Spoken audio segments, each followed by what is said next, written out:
اعوذ باللہ من الشیطان الرجیم۔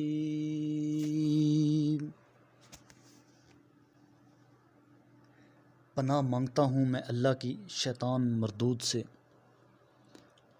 بسم اللہ الرحمن الرحیم۔ شروع اللہ کے نام سے جو بڑا مہربان نہایت رحم والا ہے۔ خیرکم من تعلم القرآن وعلمہ، تم میں سے بہترین شخص وہ ہے جو قرآن پاک سیکھے اور دوسروں کو سکھائے۔ والذین کذبوا بآیاتنا واستکبروا عنہا اولئک اصحاب النار ہم فیہا خالدون۔ اور جو لوگ ہماری آیات کی تکذیب کرتے ہیں اور ان سے تکبر کرتے ہیں وہی اہل جہنم ہیں جہاں وہ ہمیشہ رہیں گے۔ فمن اظلم ممن افترى على الله كذبا او كذب بآياته اولئك ينالهم نصيبهم من الكتاب حتى إذا جاءتهم رسلنا يتوفونهم قالوا أين ما كنتم تدعون من الله قالوا ضلوا عنا وشهدوا على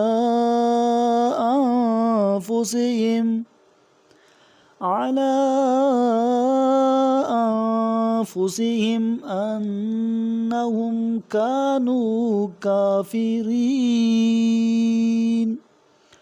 اس شخص سے بڑھ کر ظالم اور کون ہو سکتا ہے جو اللہ پر جھوٹ بہتان باندھے یا اس کی آیات کی تکذیب کرے۔ ایسے لوگوں کو وہ حصہ ملتا رہے گا جو ان کے حق میں لکھا ہے۔ چنانچہ جب ہمارے بھیجے ہوئے فرشتے ان کی قبض روح کے لیے آئیں گے تو کہیں گے کہاں ہیں تمہارے وہ معبود جنہیں تم اللہ کے سوا پکارتے تھے؟ وہ کہیں گے وہ ہم سے غائب ہو گئے، اور اب وہ خود اپنے خلاف گواہی دیں گے کہ وہ واقعی کافر تھے۔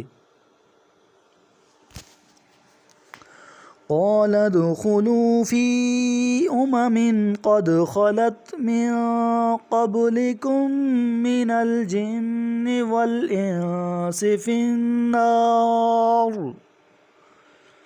كلما دخلت أمة لعنت أختها حتى إذا اداركوا فيها جميعا قالت أخراهم لأولاهم ربنا هؤلاء أضلونا فآتهم عذابا ضعفا من النار قال لكل ضعف ولكن لا تعلمون۔ اللہ فرمائے گا تم لوگ جن و انس کی ان قوموں کے ہمراہ داخل ہو جاؤ جو تم سے پہلے جہنم میں جا چکی ہیں۔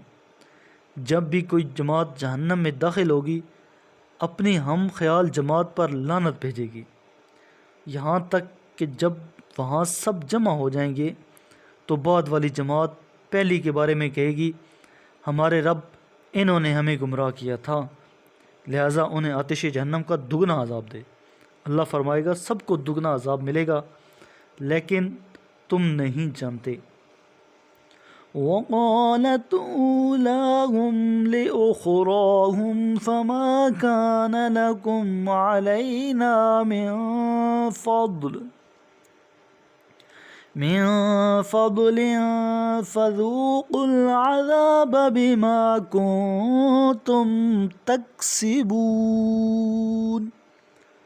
ان کی پہلی جماعت دوسری جماعت سے کہے گی تمہیں ہم پر کوئی بڑائی حاصل نہ تھی، پس تم اپنے کیے کے بدلے عذاب چکھو۔ ان الذين كذبوا بآياتنا واستكبروا عنها لا تفتح لهم أبواب السماء ولا يدخلون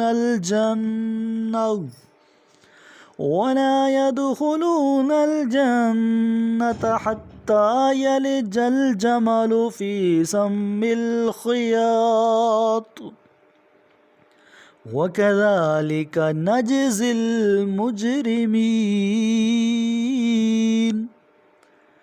جنہوں نے ہماری آیات کی تکذیب کی اور ان سے تکبر کیا ہے ان کے لیے آسمان کے دروازے نہیں کھولے جائیں گے، اور ان کا جنت میں جانا اس طرح محال ہے جس طرح سوئی کے ناکے سے اونٹ کا گزرنا، اور ہم مجرموں کو اسی طرح سزا دیتے ہیں۔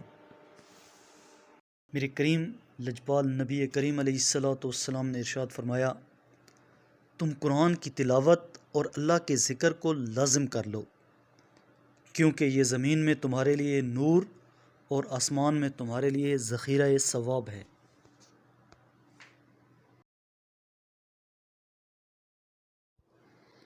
صدق اللہ العظیم۔